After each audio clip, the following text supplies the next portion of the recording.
Welcome to the Halliwell Manor. I'm Max. And I'm Tina. And we're here to discuss Season 7, Episode 7 of Charmed. Someone to witch over me. Ugh, boo. Okay, this episode is not good, but it is fun bad. Yeah. I think it is fun bad. Guardian Angels. This is the episode of Guardian Angels. Oh, you mean White Lighters? Because that's what White Lighters are, right? They're guardian angels, essentially. That's definitely how they've been referred to in the past, but no, these are a new thing that we will see once and then never again. Okay.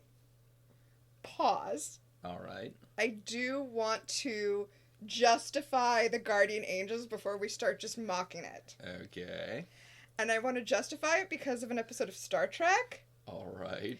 That has aliens that move at like an accelerated rate. So we exist in the same space-time, but we can't see each other or communicate with each other because they just move so fast. And like one of them slows themselves down so that they can make contact with us and tell us why what we're doing is fucking up their universe, their planet. Yes. And that's essentially what guardian angels are. They exist on a different plane of speed. They go super fast. Okay, so... Although that does mean that... I'm sorry to cut you off from what you're probably going to say. That just occurred to me. That does mean we should probably see them every time Piper freezes stuff. Yeah, we definitely should. That wasn't what I was about to say. I was about to say their thing is... Basically, they're like a living incarnation of reflexes is sort of the... Their instinct. Yeah.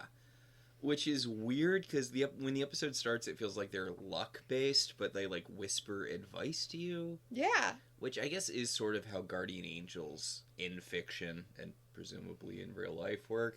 I mean, haven't you had those moments where, like, you started to get on the train and then you were like, ooh, wait, I should go to the game store instead. So literally right before you stepped on the train, you got back off to get on the one going the opposite direction. And then there was a stabbing literally on that train. That did not happen to me. That did happen to me. Yes. Yeah. I mean, I was going more with the episode of Daria where Quinn has a guardian angel that basically tells her to, like, not sit at the place where a chandelier is about to fall. I mean, you want a guardian angel to do that? Yeah. Yeah. Okay, that seems like good guardian angel-y to me. Yeah, I mean, this syncs up with that in that guardian angels just kind of give you advice.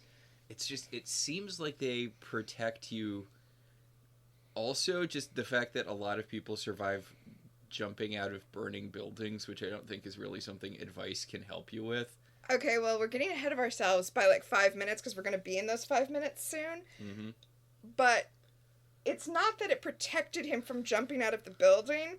It's that it guided him to the path to take where he would jump, grab onto the fire escape, and the fire escape would slide down and he would get down unscathed. Also, apparently people would die just all the time in Final Destination-esque ways were it not for guardian angels. It was really weird to have Kerr Smith be in this episode and have it essentially be Final Destination. Like, I guess that Ken Marino's guardian angel was off duty in that episode where Phoebe saves Ken Marino from death, but then he's on death's lane. They did Final Destination before on this. Yeah, I guess they did. And, like, Piper had to go back in time to make sure that Ken Marino died so that Phoebe and Paige wouldn't get killed, because if he lived, then they would die. What's funny is, way back when we first did our premonition about Kerr Smith, I mentioned the factoid I had found that Final Destination started its life out as an episode of The X-Files. Yes. And now we have Kerr Smith here basically doing Fox Mulder. Yeah, it's Mulder does Final Destination. That's this episode. Should we start talking about the episode? Yes. Should we get into what happens in the episode? This had to be an expensive one, because we open on a fire. Yeah. And, like, there's a lot of practical stunt work here. Like, this seems like it was probably a huge budget thing, which is weird for this episode of Charmed. Well, I did look it up. The first innocent who's about to die here in the cold open is a stuntman. Like, that's his job, so that makes sense. Yeah. So, it starts with Phoebe and Paige having been called to the fire by Agent Brody, or, as Paige keeps saying, Agent Kyle. Ooh. I wrote in my notes, I wrote in my notes, keep it in your pants, Paige. Yeah, Paige is mega horny for Kyle because he doesn't treat her with abject disgust, and that's sort of where her... It's sort of where her bar is at this point in the show. I have to say, I don't know if this is a time freeze or what, but I do not like how much Paige likes fucking cops. I mean, it's just Kyle and her final love interest, right? Out of, I guess, the 3 love interests she has, not counting Glenn. Okay, I guess it's only 2. But out of 3. And she ends up with 1. Yeah. Yeah, I don't like it. I feel like Paige should be... Especially having worked in, like, the nonprofit sector and seeing what a... Anyway, not getting into that. Anyway. It's the early 2000s. You can't say anything negative about cops. Right, like, 9/11 has literally just happened. Well, that's really more of a firefighter. It was all first responders. Yes. So, the girls say, we don't do fires, and I was like, wait... Why not? Because Paige's orbing ability seems like uniquely helpful for fire situations. Yeah. Hell, if Piper was still interested in doing stuff, freezing also. Yeah. I mean, I guess Phoebe does nothing.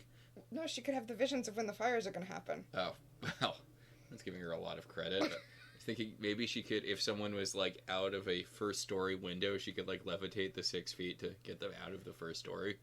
Oh, yeah, there you go. Help, it's a little steep. Oh. So Agent Kyle has brought them to this fire to watch a man jump out of a burning building because apparently this has happened like 7 times in the past week.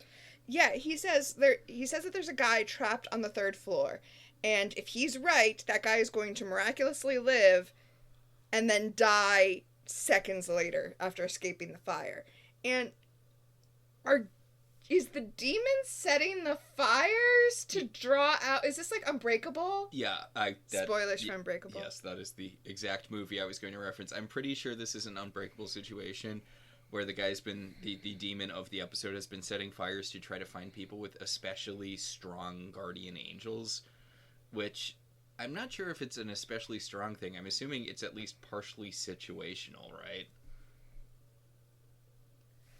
I mean... An angel who can save you when you're trapped in a burning building seems like it would be pretty strong. Although I would think the stronger guardian angel would be the guardian angel who, like, whispered in their charge's ear, "Don't go to work today." Yeah. Yeah, like, the better guardian angel would be the one that keeps you from going into the situation in the first place. Here's my question. Yes. This demon is stealing guardian angels specifically so that he can have the instincts to survive when the new power that's rising rises. All right. Creative problem solving, I guess.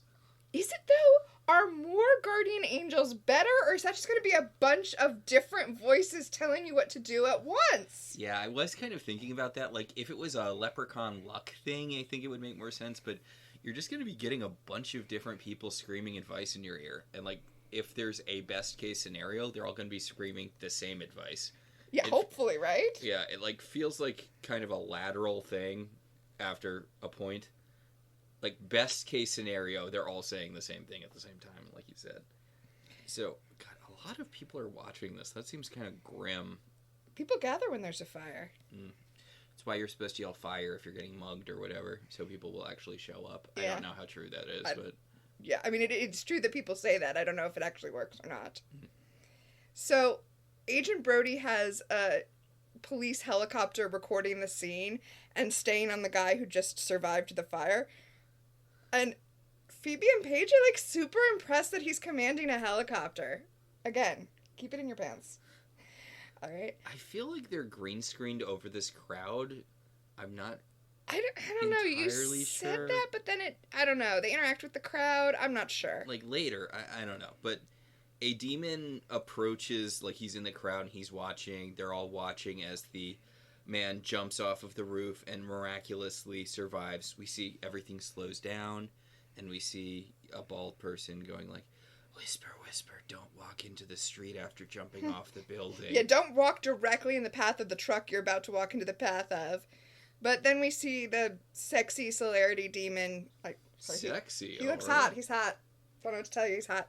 I do like the name Celerity Demon, too. Me too, yeah. I will give them credit for that. Yes, because they move at super speed. Hopefully celerity is the vocab word that you already know from playing Vampire the Masquerade. So because they move at super speed, they can interact with guardian angels. Okay, do you want to know an incredibly grim fun fact I found out about Vampire the Masquerade? Sure. Alright, apparently there was a Vampire the Masquerade TV show. Kindred the Embraced.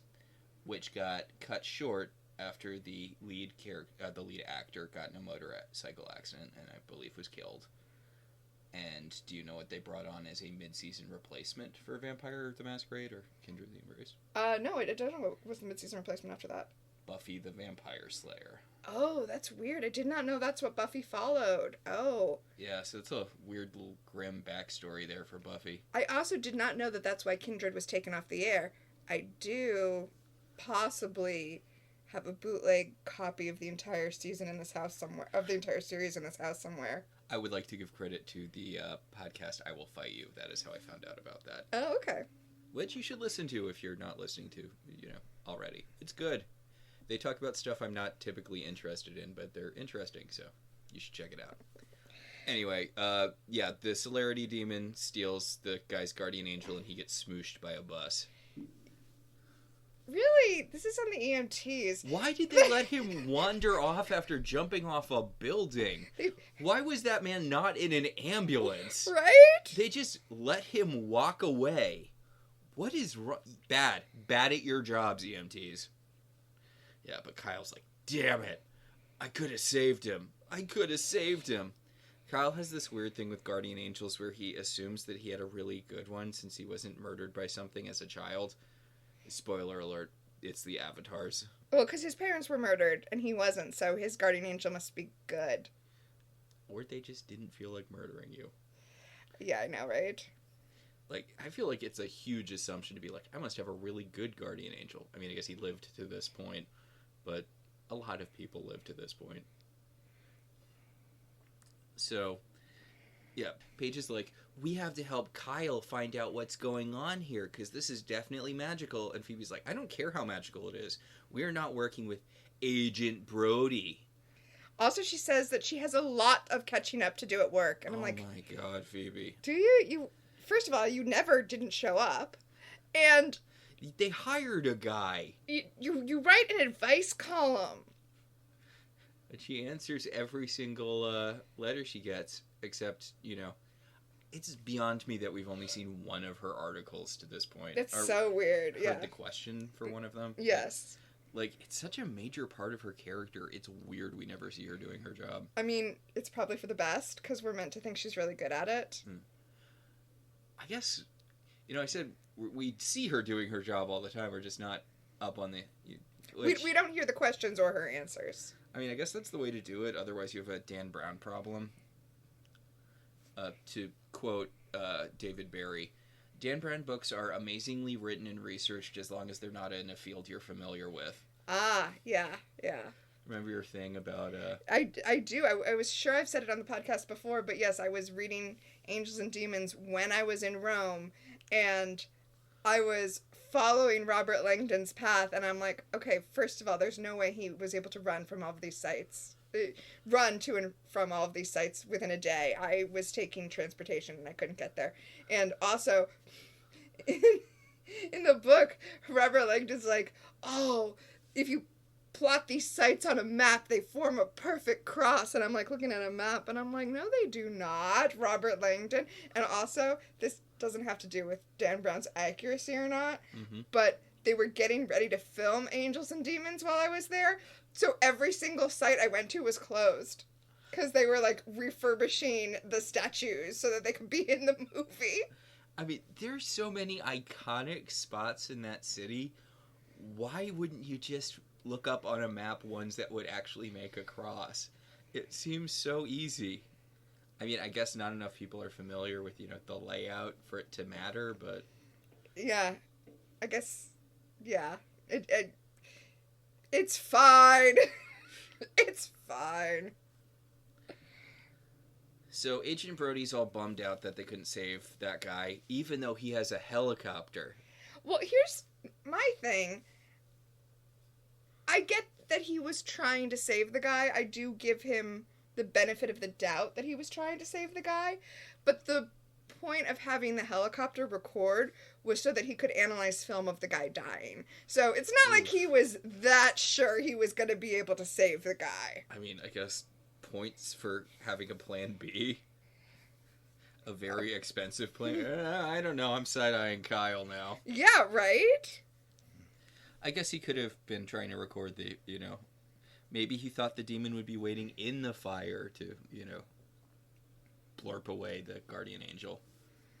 Also, his knowledge base is kind of weird because he doesn't really know that much about demons, but he is aware of guardian angels. I guess, being a mortal in the universe of Charmed who's familiar with magic, you might get kind of an eclectic view of what's going on just because there's so much magic stuff. Yeah. Like, you could just be aware of leprechauns. You could think that leprechauns were the only magical things in the world. Oh, that's interesting. Huh. Reverse Buffy. I also, though, feel like he's kind of moneyballing it. He's like, statistically, these deaths are improbable, so there must be a mystical explanation, and then he's working backward from there. So, in the underworld, the, whatchamacallit demon? Celerity. The Celerity demon goes up to this guy who's his mentor, and he's like, I'm ready to fight you. And his mentor's like, I nearly killed you the last time. Are you sure you want to do this? Like, I'm pretty nice as far as demon bosses go, but there's like a 50-50 chance I'll kill you. And the guy's like, no, come on. I got guardian angels now. And the guy's like, you got guardian angels just to fight me? And he's like, no, it's to fight the big evil you were telling us about. I just, know that if I can kill you, it'll mean I'm ready for the big evil. And then the mentor's like, no one is ready for the big evil. He also... Oh, wait, I'm sorry. Sorry to cut you off. Mm-hmm. It's not the big evil. It's the big power, because it is neither good nor evil. Yes, we're very particular with rising power. I'm going to mention this now. You might not be able to hear it, but since this is the month of July, you might hear fireworks in the background because it is a month-long thing in our neighborhood for some reason. So, yeah. Just a heads up, there is no safe time to record, so... Yep. If you hear them, that's what that is. Assume it's energy balls. Feel like you're having an ASMR Charmed experience. But yeah, the demon loses the fight against his mentor, but the mentor's like, you're much better than you were last time, but it's still not enough. So he's like, I need more guardian angels. So Phoebe took her Debbie Downer pills this episode. Seriously, so Phoebe and Piper are at magic school. Piper wants to talk to the woman who took Phoebe on her vision quest, and she's graduated, and this is when you still had to have an EDU address to get Facebook, so there's no way to track her down now. Yeah, I'm not sure I get this. I mean, she was a graduate student last year. I guess she could have finished her research or whatever, but, you probably have her phone number. Nope, they don't. She's gone. Yeah, but luckily she taught Phoebe the recipe for the Vision Quest potion before she left. And Piper wants to send Leo on a Vision Quest to make him stop whatever this downward spiral of his is. Okay, but they know that the avatars are real, the floating head things. They don't know what the avatars are, but they saw the floating head things, right? Yeah, but just because it's real doesn't mean he's not on a downward spiral. He needs to see that it's possible for him to defeat them. I guess. I mean, I feel like the better solution would be just trying to kill them, but I mean, not to just, shut down a non-violent solution to something on Charmed. Not to get all personal about it. Mm-hmm. But if a guy's being all defeated and he's like, oh, there's nothing I can do, I just need to wallow all day. Yeah, you might need to get him in the right headspace before you go fighting the floating head demons. It's very odd to see Piper being this supportive of Leo. I know, I was thinking that. This whole season, she's been incredibly ride or die for Leo, which I do appreciate as a relatively new dynamic in their relationship, considering how after their brief honeymoon period when they started dating, Piper kind of hated Leo for most of their relationship. She's so mean to him. But yeah, now she's entirely in Leo's corner. She does not give a shit about anything else, which, you know what? it's good for her. It's better that she's doing this than, I don't know, focusing on the club or her articles or whatever. Like, she's trying to help someone. It's her husband, and so he'll help out with the kids, but, you know? Still, baby steps. Altruism, kind of. Baby altruism steps.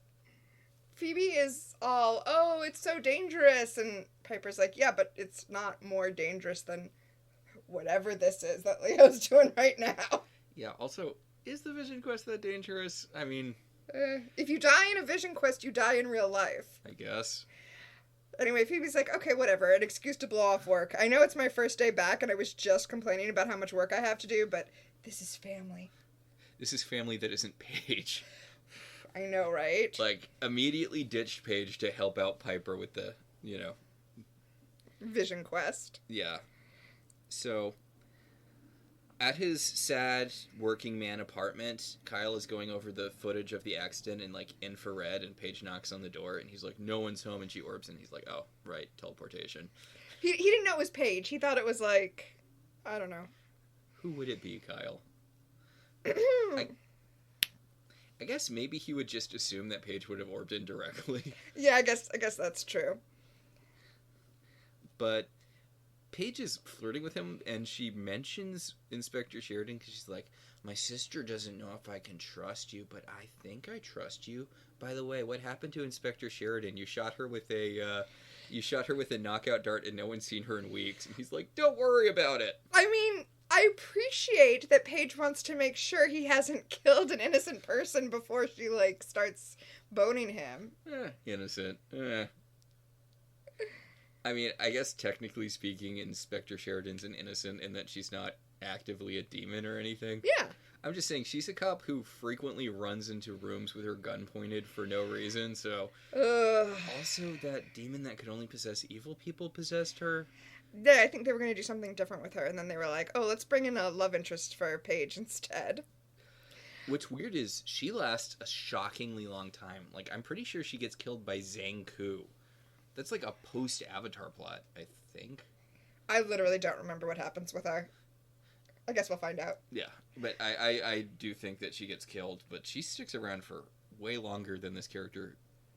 You know, you could have dropped her and no one would have cared. Yeah, there's no reason to bring her back after this. I mean, they didn't introduce her either. She just showed up one day and everyone was like, oh yeah, her. Such a weird character. Yeah. But, you know, she's blonde, so you know things are going to end poorly for her. One way or another. Mm.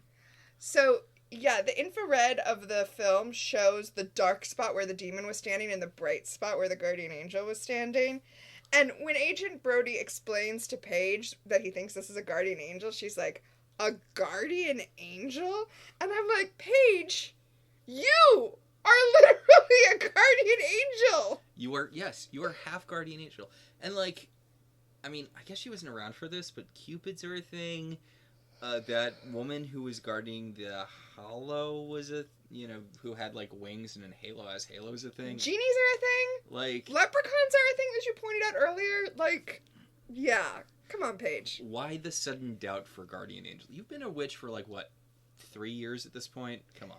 It does remind me, though, of the episode of What We Do in the Shadows, where we find out that the vampires don't believe in ghosts. And Guillermo's like, wait, so there are vampires and werewolves and babadooks, but ghosts are not real? And then, I really fell off that show. It has such a good ending, too. Does it? I know it had a famously bad 4th season. Was that the... I came around on it. I feel like I can say spoilers at this point. It's been over a year. Yeah. If you were going to watch it, you would have watched it already. I mean, not you. I meant our listeners. Yes, because I was not. I like Matt Berry, but Matt Berry alone is not enough to carry a show for me. Well, the fact that Guillermo was trying for so long to become a vampire and then they undid it at the end of the season, I did not like that. It seemed really wrong to me. But then the next season, they kind of justified it to me. Like, I felt like it was justified by the time they ended that season. So it came back around for me. I was so angry, though. I was like, he would not have done that. I really hope that actor sticks around. He's definitely having a Nicole Byers moment. But, like, I'm hoping he sticks in. I guess Nicole Byers is still kind of doing stuff, but she was everywhere for a little bit. She still gets paid for Nailed It.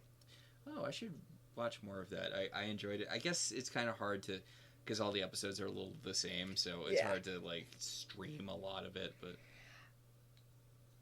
You know, he's also in The Magicians. Yeah. Which we have a disagreement about whether or not we should do a podcast about. Yeah, he's the personal assistant guy who gets eaten by a water dragon. Map maker guy. Yeah. Yeah. And he's in Harley Quinn as the voice of Nightwing. Yes, he is. The weirdly comics accurate depiction of Nightwing pre-Nightwing's pop culture himboification. I feel like a lot of people forget before Nightwing was like the happy-go-lucky guy with the really great ass. The primary thing he was known for was being incredibly angsty and not very good at being a superhero. I mean, he always had a great ass, though. Yeah. That comes from being an acrobat. Yeah.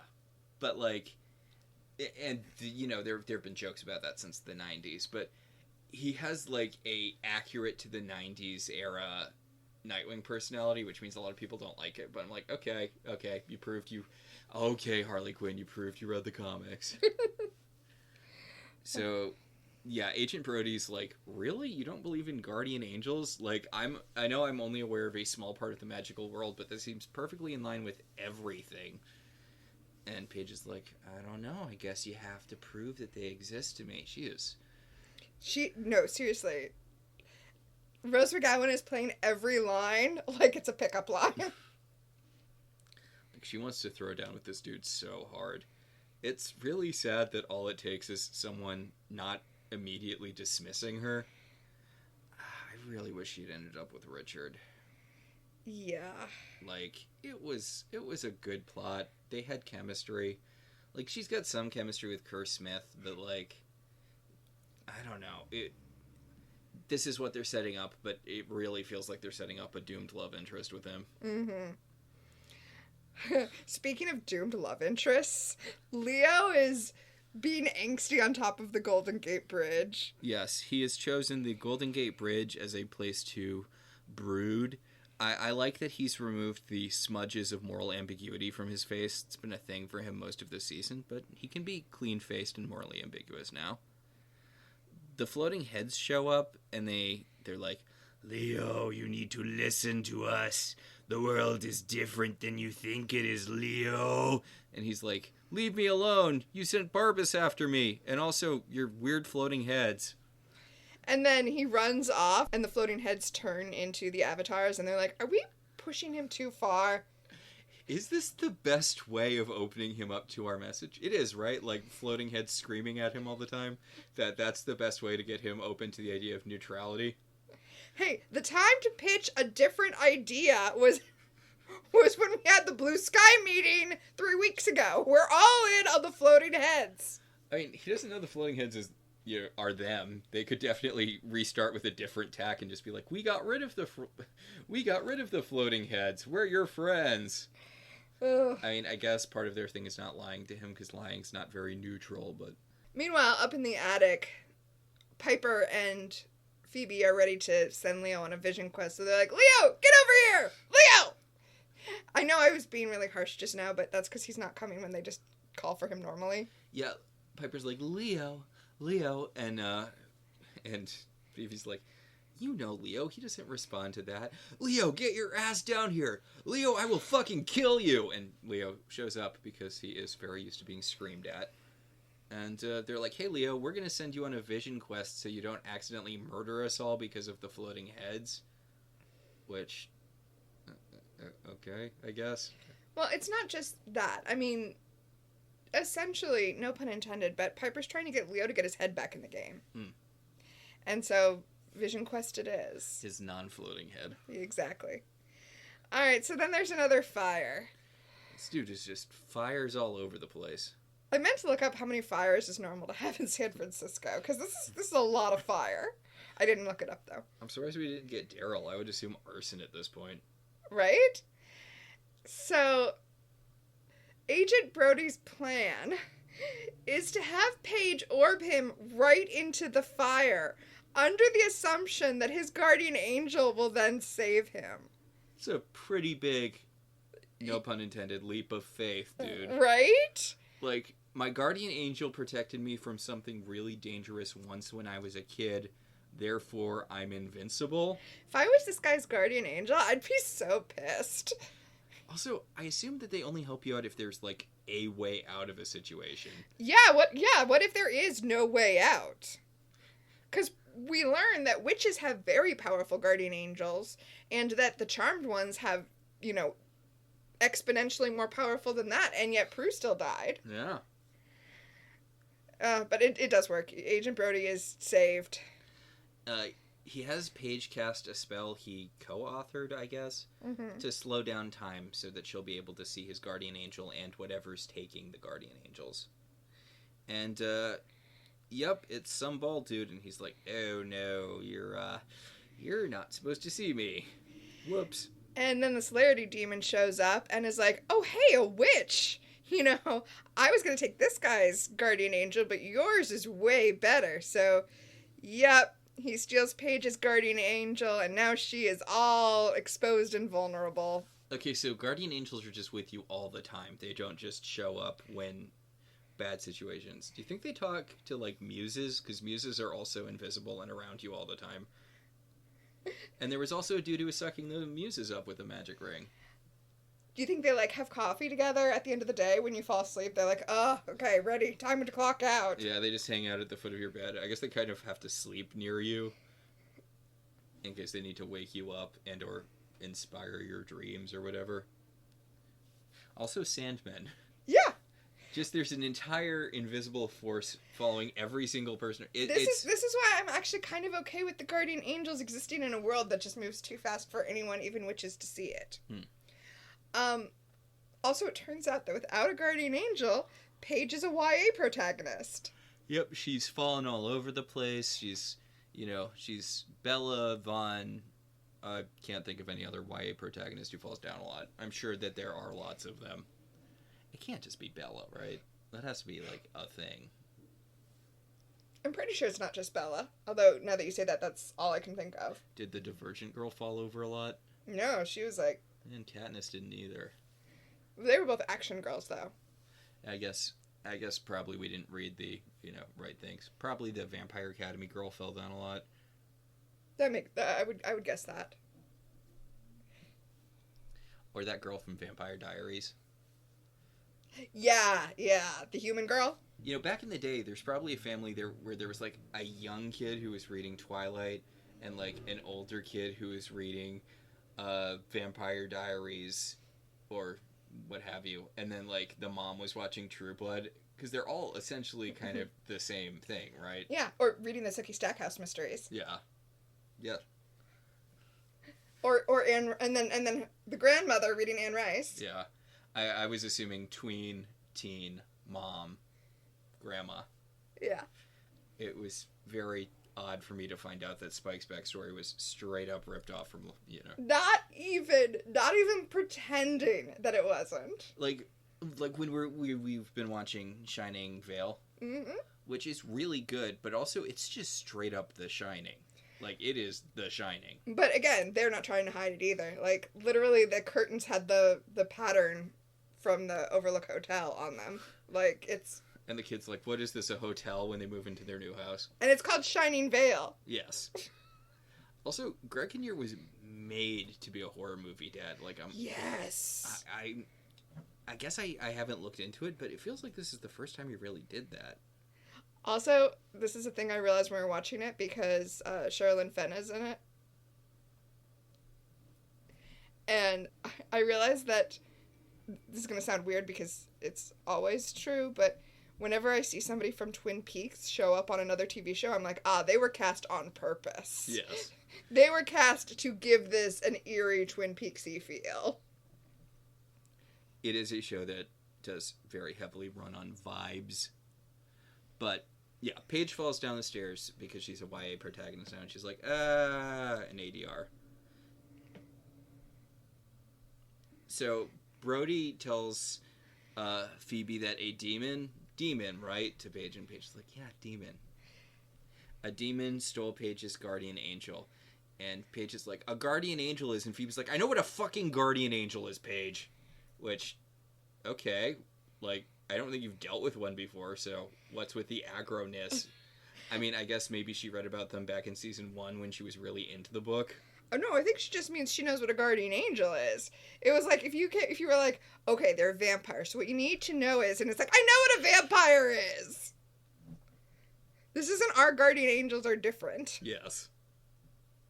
So Phoebe's worried about Paige in that she wants to yell at Paige for making bad choices and trusting Kyle. Yeah, I was gonna say she says she's worried about what Kyle, might be up to, that he might be evil, but not worried enough to participate in this plot because she's got stuff going on with her real sister upstairs.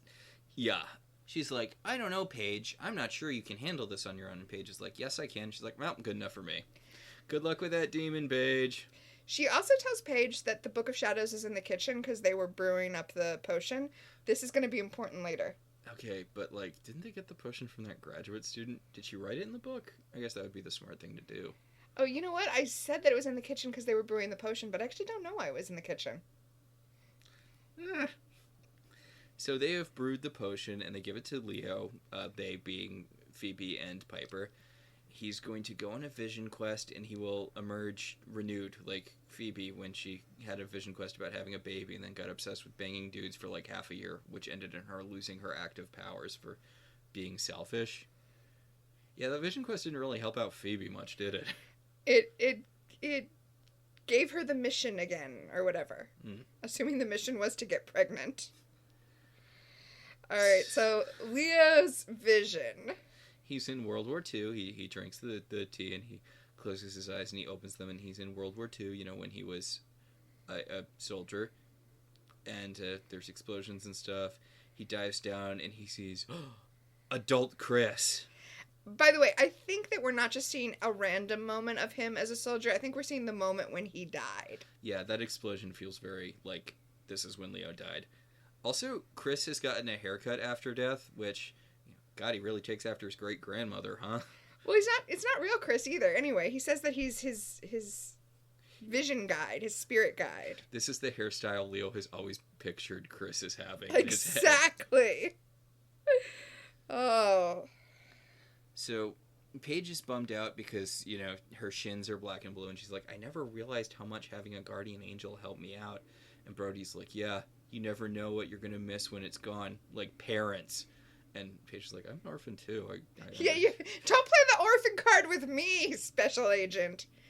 And then she's like, hey, maybe you should come over here real close to the book with me. And he's like, oh my God, is this a demon test? And touches the book. He's like, there. You feel better? And she's like, well, I guess a little bit, but maybe you're a special demon who can touch the book. And he's like, oh my God. Didn't you do a demon test on me last episode? Also, he's like, I have saved your butts from being exposed so many times. Like, if nothing else, trust what I do. And Paige is like, look, I'm sorry, but I have to be extra suspicious now that I don't have a guardian angel. And he's like, well, they're just like your instincts, so maybe just think about stuff before you do it more. I mean, she's right though. She doesn't know what she can trust as far as her feelings about the relative good or evilness of this guy because her inner voice is gone or whatever. I do like this bit where he's flipping through the book and he's like, look, hunting this rising power over the years has shown me that there are some really evil things in the world, but there are also good things that balance them out, like you. And he finds the celerity demon. We also get some nice pictures of, nice shots of the book with demons I feel like we haven't really seen much before. It's nice we don't have, the Ice Cream Man page. I like when the show emphasizes to us how much that book is a physical prop. Yes. So, down in the underworld, the celerity demon has kicked his mentor's ass. Yes, because now he has a Charmed One's guardian angel, and he is going to enact a plan to essentially defeat the Charmed Ones, and I just want to point out, it works. This guy is the only demon we've seen actually defeat the Charmed Ones. Okay, you know what? I would also give it to Tempest, whose main flaw in the plan was that he wanted all 3 Charmed Ones to die. If he was just satisfied with killing Phoebe or just killing Phoebe and Piper, the power of 3 would have been broken. He didn't have to keep doing the time loop until all 3 of them were dead. Well, but this is what I'm saying. This guy's whole thing is, he's like, wait, I just need to get the sisters separated. I just need to separate the party, and then I can break up the power of 3. Like, him realizing that is what makes him successful, where Tempest wasn't. Yeah. I would also like to put out there that all demons should just be going after Phoebe all the time. Like, you only need to kill one sister to take out the power of 3, and she doesn't have active powers right now. Or, didn't have great ones when she did have them. So, I'm just saying, if you're going after Piper, you have made wrong choices. That is accurate. Honestly, Paige, too. Yeah. I mean, Paige is more of a defensive player, but even then, yeah. But also, Paige has fight in her, in a way the other sisters don't. I guess in that one period where Phoebe had her empathy and thus could channel other people's powers, it would be a good idea to avoid her, but you could still stab her. That's deadly. As we see in this episode, it's incredibly deadly to charmed ones. Yep. So Leo's twitching in his sleep, and Phoebe's like, I wonder what he's dreaming about. And Piper's like, something spiritually significant, probably. Okay, I feel like Spirit Guide Chris totally phoned this in. Wait, Chris phoning something in? Never! My word. Because here's what we get. We saw the moment where Leo died, right? Yeah. And then Chris is like, look, you don't know, you're so concerned about the battle of good and evil, but it's how you met Piper. And then we see them, boning in the particular boning that conceived Chris. And then we go to the moment of Wyatt's birth, and then we go to the moment of Chris's birth. And he's like, look, Everyone loves babies, right? If it wasn't for the battle between good and evil, you wouldn't have had 2 babies that you never spend any time with. Okay, but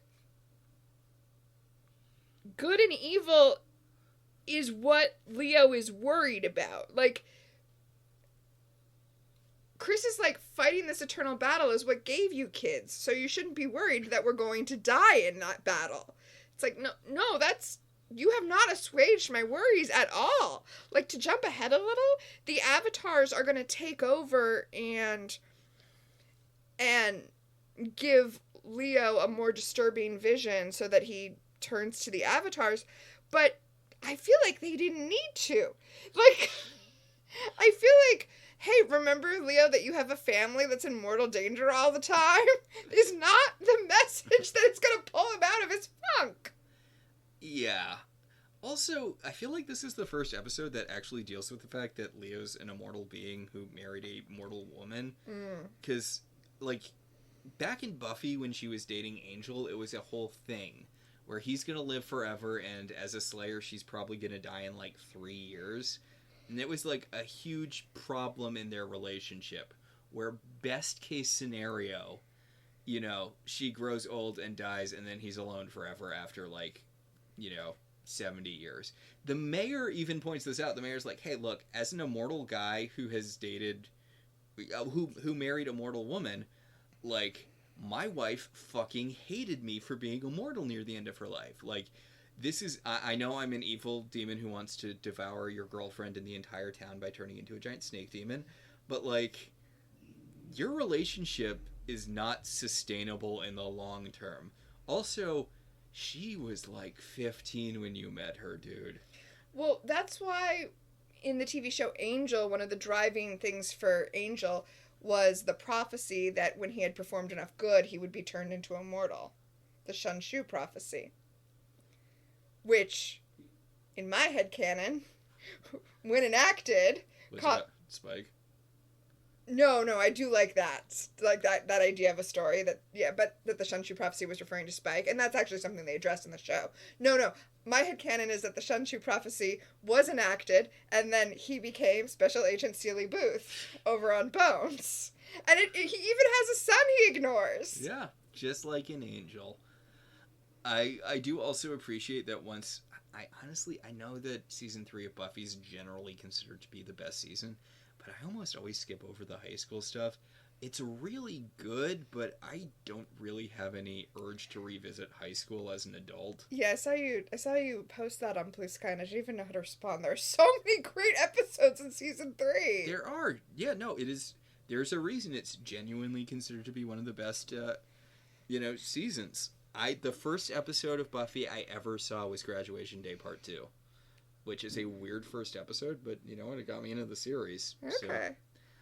But yeah, I also genuinely enjoy how much Angel, now that he's no longer dating a teenager in his own show, gets to lean into Angel being very, very old. So, yes, I do like that about Angel. My first episode of Buffy, incidentally, I watched it in morning reruns on the WB, 2 morning reruns every morning. And this was after the show had already ended, so I already knew what happened. And I knew there was a musical episode that I really wanted to watch. And you know what the first episode was when I decided to start watching it and I turned it on? What? Tabula Rasa. Oh. Huh. The episode immediately after Once More With Feeling. I started as far away from Once More With Feeling as it's possible to start. Yeah. Also, no...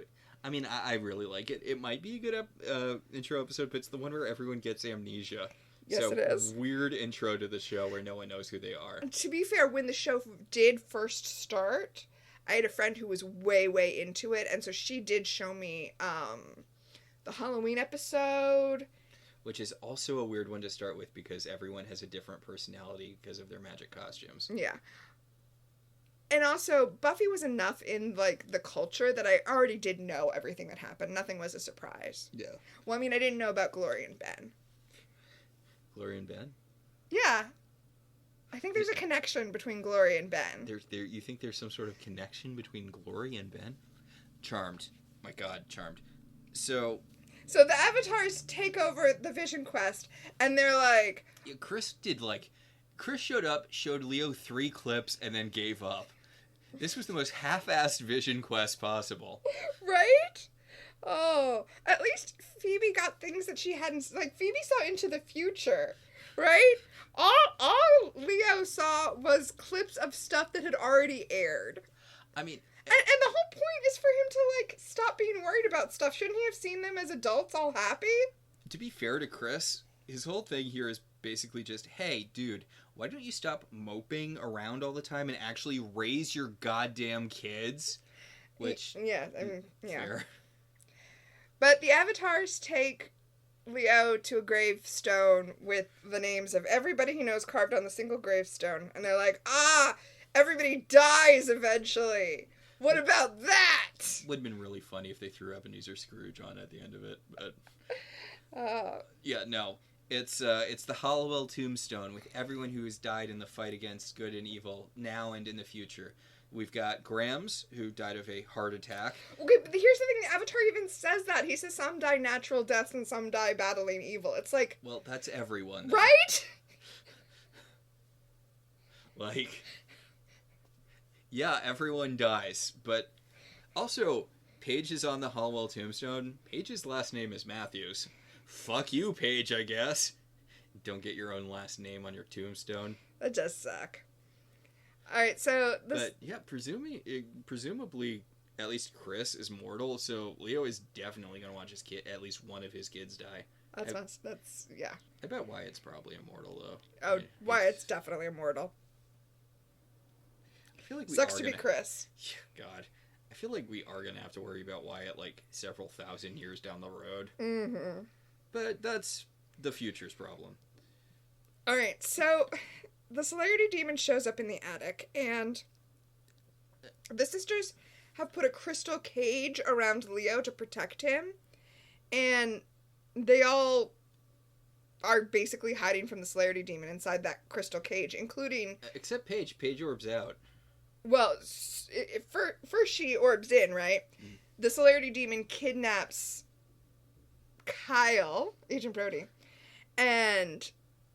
This is when he says his plan is to split the sisters up because he knows I don't know how he knows the Charmed ones so well, but he knows that most of them are not going to risk their own lives to save Agent Brody, but that they'll split the party and then he'll be able to take them out individually. The main problem with this is that you're just going to get Paige after you and you already have her guardian angel.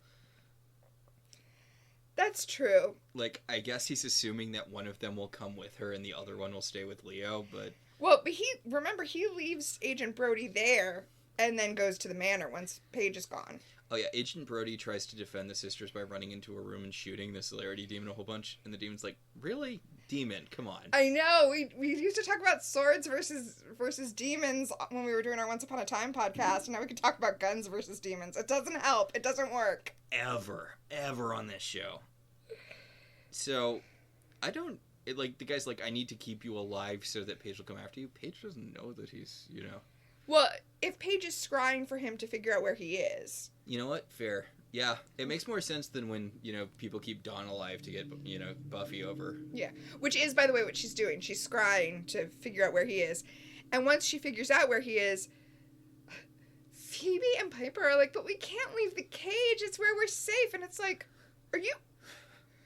What? So heroic. Piper, you can freeze time. And now Paige, the one without a guardian angel, is like, well, fuck you guys then. I guess I'll just do it myself. And they're like, we're gonna just stay with Leo. Good luck, Paige. Jesus Christ, man. Just the not give a shit. Paige, like, when Paige orbs out to go get him, Phoebe's like, no, Paige, stop, don't. Yeah. Whatever. Maybe we have another sister in the wings. Mom had more time before she died, right? So, Paige goes to the stakes under the ground part of hell. I mean, whatever. All of these underworld sets look the same. Because they are all the same soundstage. I do appreciate that there's some good shots of her, like, around the, around the stakes. Like, shots of her through the stakes. And then there's a good low-down shot where you can see Agent Brody on the ceiling behind her. There's a really weird bit. We go back to Phoebe and Piper, and all of Alyssa Milano's lines are 80 yard for some reason. And like she's it's not like she's not facing the camera. She is talking. It's just very clear that they messed up the audio or something. Yeah, there was something on set that day that must have messed up the audio, because yes, every line of hers is 80 yard. It's very distracting. Maybe she was sick? Maybe. Anyway, they want to mix up a vanquishing potion to get the celerity demon, but the book is in the kitchen and they're going to have to leave the crystal cage. I mean, in fairness to them, when they leave the crystal cage, they are then immediately killed by the celerity demon. ABF, Piper, always be freezing. Instead, she gets stabbed by the celerity demon, and look, she watches Phoebe get stabbed by the celerity demon. Yes, and then does not freeze him. But Phoebe does manage to grab his amulet, so he doesn't have guardian angels anymore. So... Piper blows him up. But when she blows him up, his, like, spiky arm doesn't blow up and instead shoots off of him at such a force that it impales Piper. And, we have praised Holly Marie Combs so much on this show. Her acting is usually, like, elevates the material, which is why I'm convinced that she was not having it on set this day, because that is the least believable death I've ever seen. She's like, Leo. Yeah, she goes, Leo. Bleh. And she sticks her tongue out a little bit as she's, dead on the floor. Oh. So in the weird void thing where the avatars are like, hey, Leo, so the fight between good and evil is stupid, and it's going to get your entire family killed, and we're offering an out. We are offering an alternate solution where you can save your family and they don't have to be in constant mortal peril. And Leo's like, I don't know if I can trust you. And they're like, you don't have many options right now. Yeah, like, come on. Okay, we talk a lot about how the avatars started out kind of interesting and then it's all going to fall apart at the end. Mm-hmm. But I just have to say, it was doomed from the start. Because what does no good or evil look like? I mean, I've said this many, many times on this podcast, but again, I think it's a world where everyone's at a constant neutral, where strong emotions are literally impossible. Because you're not going to kill someone if you're about a situation.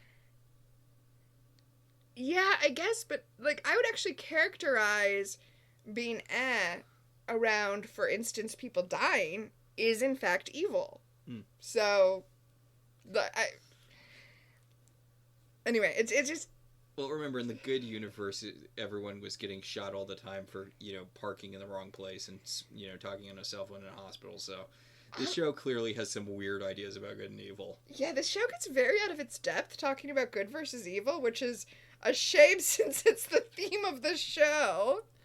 So the Avatars release Leo from their vision, and he runs downstairs to see everyone's dead, and he's like, God damn it, I was gone for like 15 minutes. Seriously?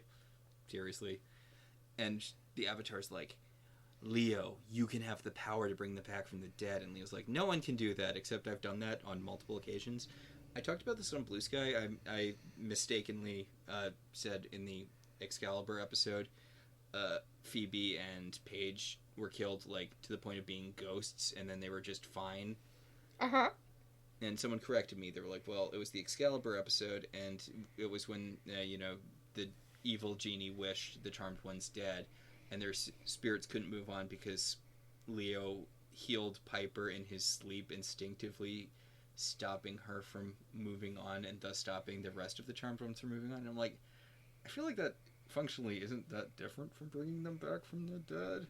Or when Piper was dying of tropical ninja stabbing disease, and Leo went to the place between life and death and brought her back. Like, I feel like Leo's essentially brought people back from the dead before. I mean, I stand by what I responded to you on Blue Sky, which is, in those moments, they were only mostly dead. Yes. Mostly dead is not dead. Mostly dead means you're still partially alive. Yeah, but Piper and Phoebe are, in fact, completely dead right now. But now that he has Avatar powers, Leo is able to heal them and bring them back from the dead. Yeah, he shoots not being dead anymore beams at them, and they come back to life, and Paige walks into the room and she's like, that seems like a new escalation of your powers. And Leo doesn't mention this, but don't the elders bring people back from the dead all the time? Isn't that like how white lighters are made? Well, they're not back from the dead. He's still dead. He's undead. I guess. Yeah. Just, you walk like a duck, you talk like a duck, you impregnate your wife like a duck. Yeah. But this is why Phoebe and Piper believe that they were only grievously wounded and not actually dead, because Leo was able to bring them back. Oh, Paige is like, no, you guys were super fucking dead. Something is up with Leo. Which, Agent Brody clocks that. Mm-hmm. I wonder if this has something to do with the new power that's rising. Paige also does point out that his healing beam looked different. I mean, it looked a lot like regular healing, just at kind of a distance. I don't know, it seemed like a different looking beam. Because he wasn't healing with love, he was healing with avatariness. Well, I mean, isn't the regular healing just they're holding a flashlight behind Brian Krause's hands? Yes. And there was a beam of white light shooting out of his hands. Exactly. You have a stronger flashlight, in between Brian Krause's fingers. So Leo is like, yeah, I went through the vision quest and I saw what I needed to see and I'm all good now. I'm back to normal. And then we immediately cut to P3 where the Donnas are playing. Yeah, hey, it's that one song from the Donnas that people know because it was in, like, commercials and stuff. But the very first line of the song, which plays right after Leo's explanation, is, I can't believe she bought it. Yes. And I was like, okay, this is actually a perfect musical, like, needle drop moment. We hear a fair amount of this song, which I like the song, so, Okay, so Piper and Phoebe are, like, downloading everything that happened, and Piper's like, hey, I wasn't worried. Things always work out for us. Well, almost always. Dark. And I'm like, Jesus! Be a little more glib, Piper! But, yes, because Piper asked Phoebe to do a sound check for the Donnas, and Piper's like, yeah, I didn't do that. I don't do stuff for the club. And Piper's like, well, they sound great, so who cares? Our guardian angels, I guess, made sure everything was hooked up fine. A waitress shows up, and she trips and almost drops the beer she's holding, but Paige manages to catch them because her guardian angel is back now. And Phoebe's like, what about Agent Brody? And Paige is like, oh, does this mean you approve of him? And Phoebe's like, yeah, for this episode. Let's see how I'm feeling next episode. Yep. And then... Paige knows about the avatars now. She mentions... She now knows that the force that's rising is called the avatars, but none of them know anything about it. And when Leo shows up, they're like, Leo, have you heard of the avatars? And he's like, nope, definitely not. And I'm definitely not one right now. I'm definitely just a regular elder. No avatar here. Paige is like, okay, just because they might be the new big bad. And I'm like, Paige, this is not... Big bad is not your word. Come on. But Leo's like, let's toast to, me not being an avatar. Dun, dun, dun. And then, we zoom in very close on his troubled face because he's an avatar now. Yeah. All right. So Leo's an avatar. Plot hasn't totally started sucking yet, so we're in a good place. I don't particularly care for the Guardian Angels as like a concept, and really it didn't affect the plot that much. But you know what? It's a fun episode. I like this episode. I do. It's weird that it's almost a clip show for like 3 minutes. They show almost no clips, or rather they show like 4 very short clips in quick succession. Did they only have Drew Fuller for like 15 minutes? I think he has less than 10 lines. I think you're right. I don't think they wanted it to be a clip show. I just think they also didn't want to film anything new. I think that's the situation we're dealing with. We're not hiring the future Wyatt actor back. We're not seeing any future stuff. It's just stuff we already had, and it's an actor we already have.